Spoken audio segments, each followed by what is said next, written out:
Hey, welcome back. In this mini lecture, I'll be talking about Planned Social Media Regulations Set a Dangerous Precedent by Vivek Krishnamurthy.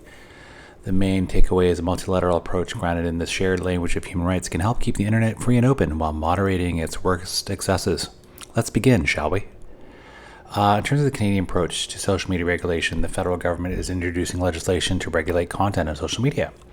Canadians have reasons to be concerned about the effectiveness of its government's approach because it potentially sets a poor example for countries that do not share Canada's commitment to human rights. It's based on the German NetzDG law.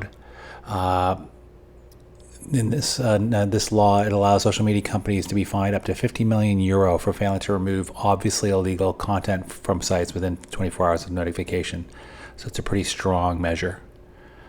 The main concerns is just generally about the lack of public consultation. The details of the government's approach are unknown. No meaningful public consultations were held about the development or drafting of this legislation. And what is known about the upcoming bill should concern all Canadians. Unfortunately, social media platforms are imperfect in terms of their policing their content. This bill would be ineffective in dealing with most of the internet's harmful content. Social media companies are imperfect at removing content that violates Canadian law, such as child sexual exploitation material or terrorist propaganda, etc. But they have improved considerably in the recent years. Platforms often struggle with dealing with lawful but awful content. This is more specifically defined as content that is legal under most democratic laws, but known to create real-world harm. Some examples of this are the vast amounts of pandemic-related misinformation on YouTube and Facebook, as well as casually racist and misogynistic memes populating many Instagram feeds and other feeds.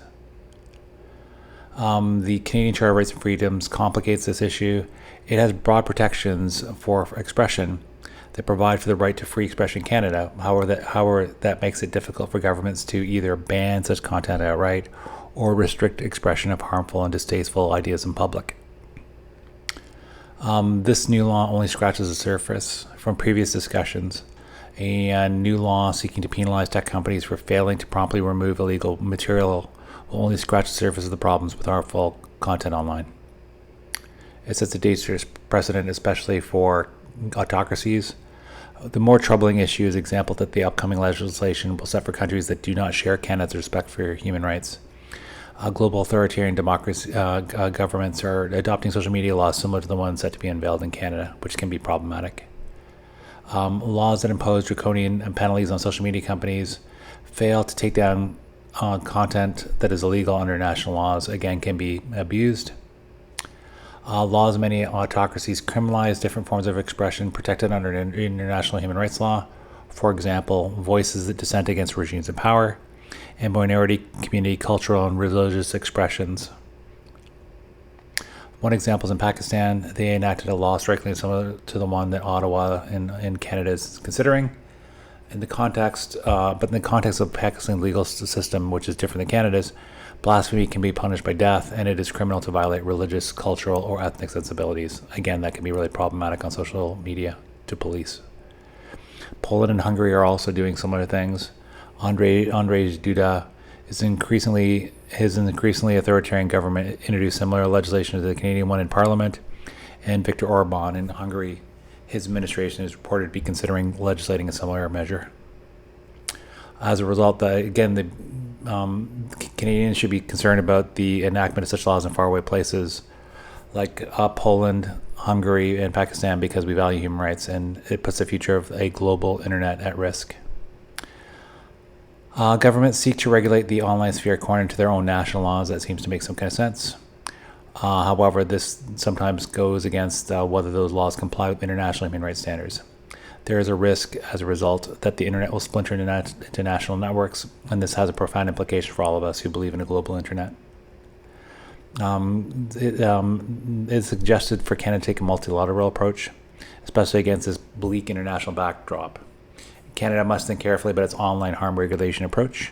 As a result, Canada should not go alone by seeking to enforce laws aimed at social media companies, as well as to develop a multilateral approach to address harmful online content with rights-respecting democracies that are similar to it. One example of this multilateral approach is in the Christchurch example. This is how terrorists and extremist content online was approached following the 2019 Christchurch massacre.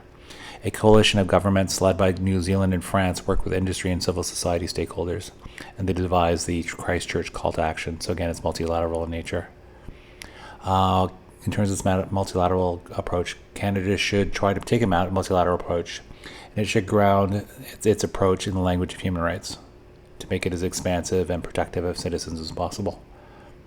The ideal result is to keep the internet free and open, moderate the internet's worst excesses, and deny authoritarians around the world of the argument that what is good for Canada is also good for them. Again, this will not only help Canadian citizens, but also our friends and neighbors across the world. That is Planned Social Media Regulations Set a Dangerous Precedent by Vivek Krishnamurthy. Again, a multilateral approach grounded in the shared language of human rights can help keep the internet free and open while moderating its worst excesses. Thanks for watching. I look forward to seeing you again soon. Take care.